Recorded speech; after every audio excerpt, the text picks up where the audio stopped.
베드로전서 2장 1절에서 10절까지 제가 봉독해 드리겠습니다. 그러므로 모든 악독과 모든 기만과 외식과 시기와 모든 비방하는 말을 버리고 갓난아기들 같이 순전하고 신령한 젖을 사모하라. 이는 그로 말미암아 너희로 구원에 이르도록 자라게 하려 함이라. 너희가 주의 인자하심을 맛보았으면 그리하라. 사람에게는 버림바가 되었으나 하나님께는 택하심을 입은 보배로운 산돌이신 예수께 나아가 너희도 산돌같이 신령한 집으로 세워지고 예수 그리스도로 말미암아 하나님이 기쁘게 받으실 신령한 제사를 드릴 거룩한 제사장이 될지니라. 성경에 기록되었으되 보라, 내가 택한 보배로운 모퉁이 돌을 시온에 두노니 그를 믿는 자는 부끄러움을 당하지 아니하리라 하였으니, 그러므로 믿는 너희에게는 보배이나 믿지 아니하는 자에게는 건축자들이 버린 그 돌이 모퉁이의 머릿돌이 되고 또한 부딪히는 돌과 걸려 넘어지게 하는 바위가 되었다 하였느니라. 그들이 말씀을 순종하지 아니함으로 넘어지나니 이는 그들을 이렇게 정하신 것이라.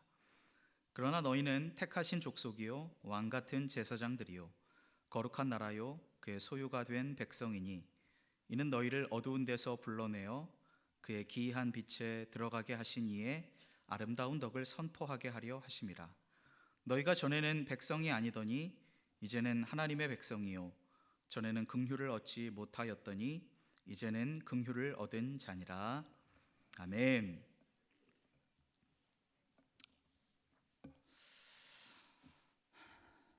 반갑습니다.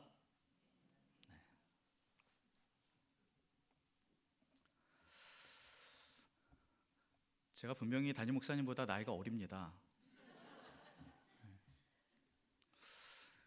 그것을 의심하시는 분이 한 3분 정도 계시는 것 같아서 제가 이 강단에서 분명하게 말씀을 드리겠습니다. 하나님께서 제 기도를 대부분 다 많이 들어주시는데 담임 목사님에 대한 기도는 잘 안 들어주시더라고요. 제가 호주에서 들어와서 이제 교회 사역지를 구할 때 주님, 제발 이번에 가는 교회 담임 목사님은 저보다 머리숱이 더 없는 분으로 기도를 그렇게 했는데도 하나님이 그 기도를 쏙 빼놓으셨습니다. 또 한 가지 필기름교회에 굉장히 불편한 게 있습니다. 뭘까요?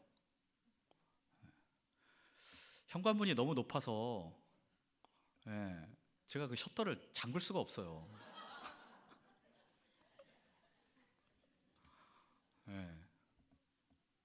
카페에는 의자를 꼭 가져다가 올라가서 해야 돼가지고 여간 어려운 게 아닙니다. 그래서 꼭 담임 목사님께서 저를 먼저 내보내시고 목사님께서 잠그세요. 목사님 마음은 제가 너무 잠그고 싶은데 키가 안 되는 것을 양해해 주시고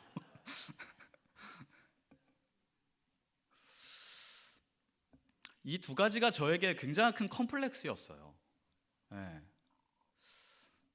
저희 아버지랑 저랑 똑같이 생겼거든요. 그래서 한 1km 전방에서도 저분이 나의 아버지라는 것을 분명히 알 수 있을 정도로 하나님께서 얼마나 오묘하게 만들어 주셨는지.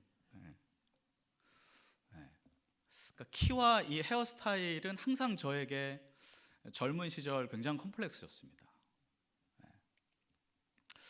그래서 함께 사는 제 아내에게 얼마나 감사한지 몰라요. 그래서 저 스스로에게 젊은 시절에는 점수를 스스로 매길 때 그렇게 후한 점수를 저 스스로에게 주지 못했습니다. 나 자신에게 100점 만점에 몇 점을 줄 수 있을까? 라는 것들을 생각해 보면 높은 점수를 저 스스로에게 주지는 못했던 것 같아요. 그러니까 제 가치를 제 스스로 굉장히 낮추어서 생각하고, 나는 이렇게 별로 이렇게 중요한 존재가 아니고 다른 사람들에게 어필할 수 있는 특별한 매력도 없고, 그런 생각들을 많이 하면서 성장했던 것 같습니다. 오늘은 가치라는 말을 제가 제 입에서 한 500번 정도 할 것 같습니다. 모든 설교의 내용은 다 잊어버려도 가치라는 이 단어 하나만 기억하고 돌아가셔도 좋을 것 같습니다. 제가 이 같이 함께 이런 가치가 아니고 그냥 가치, 정의를 살펴보았는데 이런 뜻입니다. 어떤 사물이 지니고 있는 값이나 쓸모, 이걸 가치라고 말하고요. 좀 철학적인 정의로는 인간이 대상과의 관계에서 지니게 되는 중요성. 그러니까 첫 번째는 어쩌면 스스로 자기 자신에게 부여하는 것이고, 두 번째 정의는 내가 상대방과의 관계성 속에서 얼마나 내가 가치가 있는가, 중요함을 소유하고 있는가라는 문제라는 것이죠. 그러니까 이 세상에서 가치를 정하는 기준은 굉장히 획일화되어 있습니다. 강동원과 신장철과, 여러분 대답 잘 하셔야 돼요. 여러분이 생각할 때 누가 더 가치가 있는 존재입니까? 할렐루야, 감사합니다. 여러분은 은혜스럽게 그렇게 생각하시지만 세상 사람들은 그렇게 생각하지 않죠. 얼굴도 진짜 조망만하고 조각같이 생겼고, 그러니까 저랑은 비교할 수 없는 가치를 그 배우에게 부여합니다. 뭔가 많은 것을 소유하고 좋은 것을 가지고 있는 대상에게 더 좋은 가치를 부여하는 것이 세상의 이치라는 것이죠. 그래서 그만큼의 가치를 부여받지 못한 사람은 자신이 가지고 있는 쓸모나 값에 대해서 그냥 수긍을 하든지 아니면 그것이 아니라고 저항을 하기도 하죠. 오늘 본문에서 예수 그리스도가 어떤 분이신가, 그분의 가치를 드러내는 말씀이 나옵니다. 4절에 보면 하나님께 택하심을 입은 보배로운 산돌로 예수님을 표현하죠. 7절에도 보면 믿는 사람들에게 보배라고 예수님을 소개합니다. 예수님이 무엇이라고요? 보배. 오늘 본문 외에도 예수님이 어떤 분이신가를 성경은 계속해서 우리에게 말하고 있죠. 예수님께서 세례를 받으시고 올라오실 때 하늘에서 소리가 나서 뭐라고 말씀하셨죠? 이는 내 사랑하는 아들이요, 내 기뻐하는 자다. 하나님이 사랑하시는 아들이고 하나님이 기뻐하는 아들이에요. 요한복음 1장 1절에 우리가 잘 아는 말씀이죠. 태초에 뭐가 있었어요? 말씀이 있었어요. 근데 이 말씀이 하나님과 함께 계셨는데 이 말씀이 곧 누구예요? 하나님. 예수님이 누구란 얘기예요? 하나님이세요. 요한복음 16장 15절에 무릇 아버지께 있는 것은 다 내 거다라고 예수님이 제자들에게 말하고 있어요. 하나님께 내 거예요. 아버지께 내 거예요. 예수님은 보배이시고 하나님이십니다. 위대한 가치를 가지고 계셨던 분이시죠. 그런데 예수님 당시에 이 가치를 알아보지 못하고 예수님을 대적하고 유대인의 왕이라고 예수님을 십자가에 못 박았던 그 당시 사람들에게 예수님은 보배가 아니에요. 그냥 뭐예요? 그 사람들에게 버림바가 된 쓸모없는 존재예요. 그냥 대문화하면서 그냥 사람들 선동하고 유대인에게 밉보인 존재에 불과했다라는 거죠. 그리고 믿지 않는 자들에게는 걸려 넘어지게 하는 돌이나 바위 같은 존재였다라고 베드로 사도는 우리에게 이야기하고 있습니다. 이 자리에 예배하는 우리 사랑하는 성도들에게 예수님은 보배로운 산 돌이십니까? 예수님이 여러분에게 보배의 존재이시기를 주님의 이름으로 간절히 축원드립니다. 예수님으로 인해서 걸려 넘어지는 분이 한 분도 없으시기를, 보배이신 예수 그리스도를 만남으로 인하여서 그 예수 그리스도로 인하여 항상 승리하는 믿음의 성도님들이 되시기를 주님의 이름으로 간절히 소망합니다. 그렇다면 보배로운 산 돌이시고 하나님이신 예수님을 믿는 저와 여러분의 가치는 어떤가라는 거죠. 처음 질문한 대로 우리는 얼마만큼의 값어치와 쓸모가 있는 존재일까요? 자, 5초를 드리겠습니다. 여러분에게 스스로 점수를 매기세요. 100점 만점에 여러분의 가치를 스스로 평가해 보세요. 100점 만점에 평가하셨습니까? 근데 일반적으로 오늘날 교회와 그리스도인의 가치는 어떨까요? 여러분 말고 일반적으로 세상 사람들에게 비추어지는 교회의 가치, 성도들의 가치, 하나님의 자녀의 가치는 어떨까요? 100%는 아니겠지만 그 영광과 권위와 그 가치가 땅에 곤두박질 쳐 있다라고 해도 과언이 아니다라고 하는 거죠. 예수님을 향하여 그러했던 것처럼 세상 사람들에게 어쩌면 하나님의 자녀는 이미 버림받은 쓸모없는 존재로 낙인 찍혀 있는지도 모르겠습니다. 하나님의 영광을 드러내어야 할 하나님의 거룩한 자녀들이 세상으로부터 손가락질 당하는 존재로 전락해 버린 지 이미 오래인지도 모르겠습니다. 하지만 오늘 본문 우리가 함께 나눈 말씀에 근본적으로 하나님의 자녀가 얼마나 위대한 가치를 지닌 존재인가를 말씀하고 있습니다. 우리가 너무나 잘 아는 본문이죠. 9절 말씀에 너희는 누구요? 택하신 족속, 왕 같은 제사장, 거룩한 나라, 하나님의 소유된 백성. 한 번 더 하겠습니다. 너희는 뭐라고요? 택하신 족속, 왕 같은 제사장, 거룩한 나라, 소유된 백성. 할렐루야. 10절 말씀에요, 그것을 좀 풀어서 설명하고 있습니다. 너희가 전에는 뭐가 아니었어요? 백성이 아니었어요. 근데 이제는 누구예요? 하나님의 백성이에요. 너희가 전에는 뭘 얻지 못했어요? 긍휼을 얻지 못했어요. 근데 이제는 긍휼을 얻었어요. 목사님 오전에 설교하신 것처럼 예전에는 우리가 어떤 존재였어요? 맞추시는 분에게 담임 목사님께서 예배 후에 큰 사례를 우리가 어떤 존재였어요? 저한테만 설교를 해주셨나? 세 글자, 버자로 시작해요. 버. 우리는 버러지만도 못한 존재.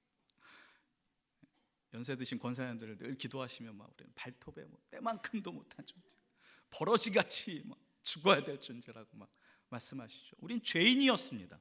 그런데 오늘 베드로 사도가 뭐라고요? 전에는 백성이 아니었는데 이제는 백성이에요. 전에는 긍휼을 얻지 못했는데 이제는 긍휼을 얻은 자가 되었다라고 하는 거예요. 하나님께서 우리에게 가치를 부여해 주셨어요. 할렐루야. 이제 우리는 하나님의 백성이고 하나님으로부터 긍휼을 얻은 자예요. 믿으십니까? 여러분, 이 말씀이 성경 어디에 먼저 등장하는 줄 아세요? 출애굽기 19장 5절부터 6절에 나와요.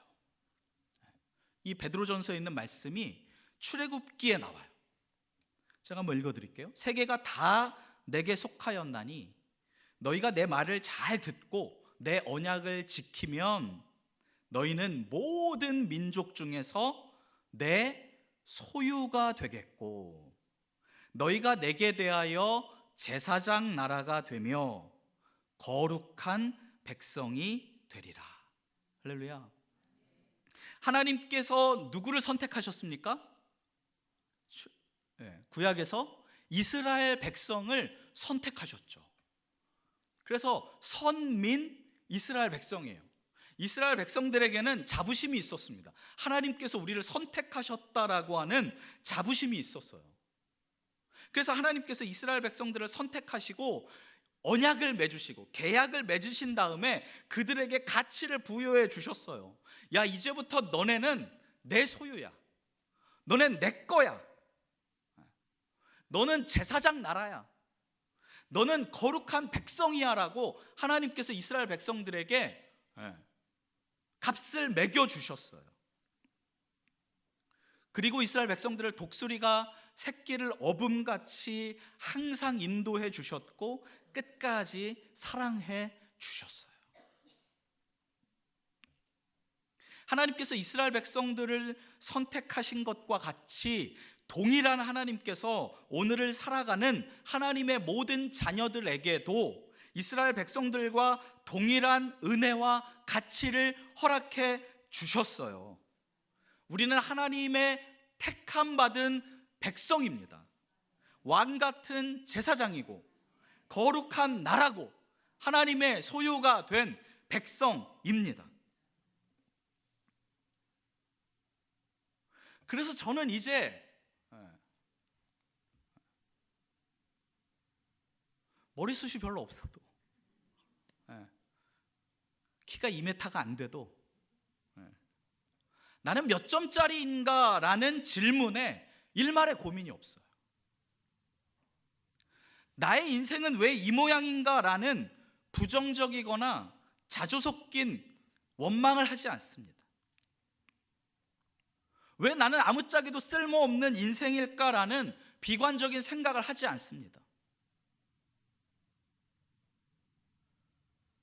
여러분도 그런 고백을 하실 수 있기를 간절히 소망합니다. 여러분은 여러분 스스로에게 낮은 점수를 주는 분들이 아니에요. 그렇게 해서도 안 됩니다. 왜요? 이제는 우리가 하나님의 백성이 되었고 하나님의 긍휼을 입은 가치 있는 존재가 되었기 때문입니다. 또 하나, 나 스스로에게 점수를 후하게 주고 가치를 부여했다면 내 옆에 있는 지체들에게도 그것은 동일하게 적용되어져야 한다라고 하는 것이죠. 하나님은 나만 가치 있는 존재로 만들어 주신 것이 아니라 너도 가치 있는 존재로 만들어 주셨다라고 하는 것입니다. 믿으십니까? 나 외에 다른 사람을 향하여서 함부로 비판하거나 판단하거나 정죄의 말들을 쏟아내어서는 안 된다라고 하는 것이죠. 오늘 본문의 말씀뿐만 아니라 하나님은 우리를 얼마나 가치 있고 소중하고 쓸모 있는 존재로 창조하셨는지 성경은 무궁무진하게 우리에게 증거하고 있습니다. 그렇다면 그 중에 가장 강력한 증거는 무엇일까요? 그것은 바로 보배로운 산돌이신 하나님이신 예수님께서 나를 위해 십자가에 달려 돌아가셨고 부활하셨고 우리에게 영원한 생명을 허락해 주셨다라고 하는 변함없는 그 진리에 있습니다. 믿으십니까? 하나님이신 예수님께서 얼마나 나를 사랑하시고 얼마나 나를 가치 있는 존재로 보셨으면 그분이 나를 위해서 십자가에 달려 돌아가셨다. 그리고 부활하셨다. 그리고 나에게 영원한 생명을 허락해 주셨다. 이것만큼 강력한 증거가 또 어디 있을까요? 지금도 성령님은 우리와 동행하시고 우리의 삶을 인도하시고 우리를 위해 중보해 주시는 거룩한 분이심을 믿습니다. 나를 가치 있게 만들어 주신 그 예수 그리스도의 삶을 기념하고 희생과 나눔과 회개의 정신을 실천하며 보내는 그 절기가 바로 이 사순절 절기가 아닐까요? 그래서 오늘 본문 4절에서 5절 말씀을 보시면 보배로운 산돌이신 예수께 나아가 신령하게 세워지고 하나님이 기쁘게 받으실 만한 거룩한 제사장이 되라 라고 권면하고 있습니다. 또한 고린도후서 4장에 보면 우리가 이 보배를 어디에 가졌다고요? 질그릇에 가졌다고요. 그래서 힘이 큰 능력이 하나님께 있고 우리에게 있지 않음을 알게 하려 합니다. 사람들에게 질그릇의 가치는 하찮게 여겨질지 모르지만 그 질그릇 안에 무엇이 담겨 있기 때문에요? 보배가 담겨 있기 때문에 그 질그릇의 가치는 높아지는 것이죠.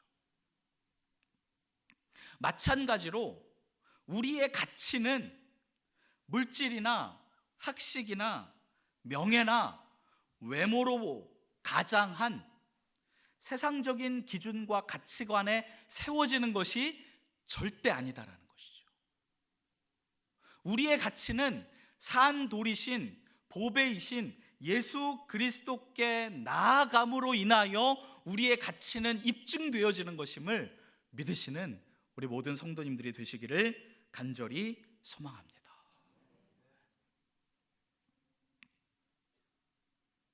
나뿐만 아니라 내 옆에 있는 우리 사랑하는 지체들도 동일한 가치를 지닌 존재임을 기억하시기 바랍니다. 저는 오늘 말씀 준비하면서 우리 필그림교회 모든 성도님들이 절대 세상의 기준과 가치관을 가지고 서로를 평가하지 않기를 간절히 기도합니다. 우리 모두가 예수 그리스도께 나아감으로 모두가 다 질그릇같이 보이지만 그 질그릇을 보면서 사람을 평가하고 판단하는 게 아니라 우리 성도님들의 눈은 그 질그릇 안에 보배가 담겨 있나? 예수님이 나를 위해서 십자가에 달려 돌아가신 것을 우리가 믿는가? 나는 온전한 하나님의 자녀요 거룩한 백성인가? 거기에 우리의 온 신경을 집중할 수 있는 하나님의 백성들이 되실 수 있기를 간절히 소망합니다. 옆 사람에게 한번 고백해 볼까요? 질그릇 같은 당신이지만,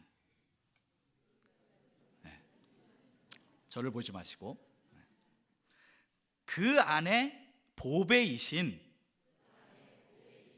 예수님이 함께 하십니다. 그래서 당신은 가치 있는 존재입니다. 할렐루야. 이 고백이 주님 오시는 그날까지 우리 공동체 안에 아름답게 고백되어지기를 간절히 소망합니다. 한 가지 더 생각해 볼 것은, 제가 설교를 처음 시작하면서 가치에 대한 철학적인 정의를 얘기했어요. 인간이 어떤 대상과의 관계에서 지니게 되는 중요성. 지금까지 얘기한 건 나 스스로에게 부여하는 가치죠. 나는 이제 하나님의 백성이야, 하나님의 거룩한 자녀야, 제사장 나라야. 나 스스로에게 가치를 부여했다면 이제는 우리가 무엇을 고민해야 하는가? 내가 가지고 있는 가치를 나만 가지고 있으면 될까라는 부분을 고민해야 한다는 거예요. 이 가치를, 내가 갖고 있는 이 가치를 어느 누군가와 함께 이렇게 좀 공유해야 할 텐데 어떻게 해야 할 것인가? 이스라엘 백성들은 이 고민에 실패했어요. 하나님이 이스라엘 백성들을 선택하시고 니네는 내 백성이야, 거룩한 나라야, 내 거야 라고 말씀하셨는데 끝까지 그냥 자기들만 잘났다고, 다 무시하고 나만 잘났어, 나만 축복받으면 돼, 나만 선택받으면 돼, 이런 마음을 가져서 하나님께 엄청 두드려 맞았죠. 여러분, 하나님께서 왜 이스라엘 백성을 선택하셨을까요? 걔네들이 엄청 이뻐서? 다 강동원 같아서? 천만의 말씀입니다. 이스라엘 백성들이 광야에서 하나님 속썩인 거 보세요. 모세 속썩인 거 보세요. 왜 하나님께서 이스라엘 백성들을 선택하셨을까요? 이스라엘 백성들을 통해서 온 세계와 열방이 하나님을 믿는 일을 누구를 통해서? 이스라엘 백성을 통해서 모체로 만들어서 좀 해보려고 하나님께서 이스라엘 백성들을 선택하셨는데, 이스라엘 백성들은 거기까지 나아가지 못하고 나만 선택받았어, 나만 잘났어, 니들은 다 죄인이야, 죽을 놈들이야, 이렇게 나간 거죠. 하나님께서 우리에게 가치를 부여해 주시고 벌어지만도 못한 죄인인 우리를 구원해서 긍휼을 베풀어 주신 까닭은 무엇일까요? 우리만 이렇게 아름다운 예배당에 모여서 할렐루야, 나 선민이야, 나 천국 갈 수 있어, 우리끼리 좋아하자고요? 아닙니다. 오늘 말씀 보면 9절에 우리를 어두운 데서 불러내어 귀한 빛에 들어가신 이의 아름다운 덕을 뭐하게 하려고요? 선포하게 하려. 할렐루야. 아름다운 가치는 하나님을 어떻게 하는 데 있다고요? 선포하는 데 있음을 믿으시기 바랍니다. 하나님이 저와 여러분을 선택하시고 하나님의 자녀 삼아 주신 것은 우리의 입술을 통해서, 우리의 삶을 통해서 그 빛 되신 하나님을 선포하게 하시려고 우리에게 가치를 부여해 주신 줄로 믿습니다. 여러분, 오늘날 교회들의 가치가 왜 떨어졌을까요? 하나님의 성도들의 가치가 왜 떨어졌을까요? 더 멋진 건물을 짓지 못해서? 여러분, 뭐 강남에 뭐 으리으리한 몇백억짜리 교회, 높임을 받을 만한 교회들이 얼마나 많이 있습니까? 뭐 그냥 젊은 사람들을 현혹시킬 만한 프로그램들이 대형 교회 얼마나 많이 돌아가고 있는지 몰라요.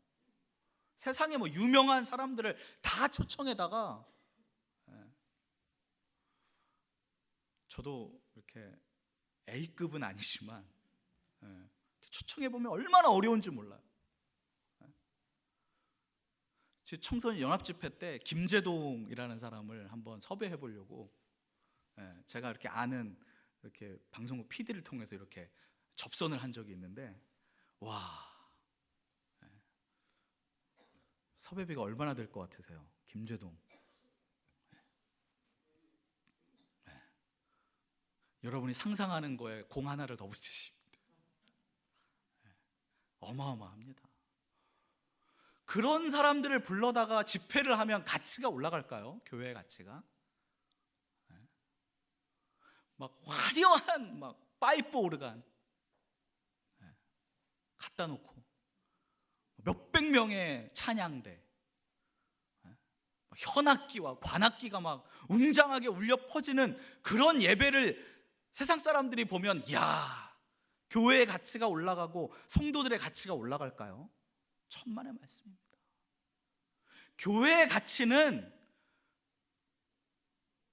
하나님의 자녀들이 예수님께서 살았던 것처럼 나의 삶의 자리에서 낮고 천한 예수님께서 눈을 돌리시고 관심을 가지셨던 그 사람들과 정말 작은 것을 함께 나눌 때, 여러분, 그때 교회의 가치는 올라가는 것이고 그때 성도들의 가치는 올라가게 될 줄로 믿습니다. 뭐 좋은 차 타고 다니면 가치가 올라갈까요? 천만의 말씀입니다. 여러분의 삶의 자리가 하나님의 나라가 되면 돼요. 거룩한 하나님의 백성으로서 거룩한 삶을 매일매일 여러분의 삶의 일터에서 조금씩 보여주시면 돼요. 그러면 하나님의 백성의 가치는 올라가게 되어 있습니다. 저는 우리 필그림교회 성도님들이 그런 삶을 살아내셨으면 좋겠어요. 우리 교회가 이 지역에 세워진 하나님이 이 교회를 세우신 분명한 목적이 있다고 생각합니다. 저는 그것은 그냥 우리끼리 그냥 잘 모여서 이렇게 하는 것만이 아니라 여러분의 삶의 자리에 나아가서 정말 작은 예수로, 작은 그리스도로 살아갈 수만 있다면 하나님께서 이 지역을 우리 교회를 통해서 놀랍게 변화시켜 주실 줄로 믿습니다. 사순절을 잘 보내고 계신가요? 그냥 사순절이니까 사순절이 아니라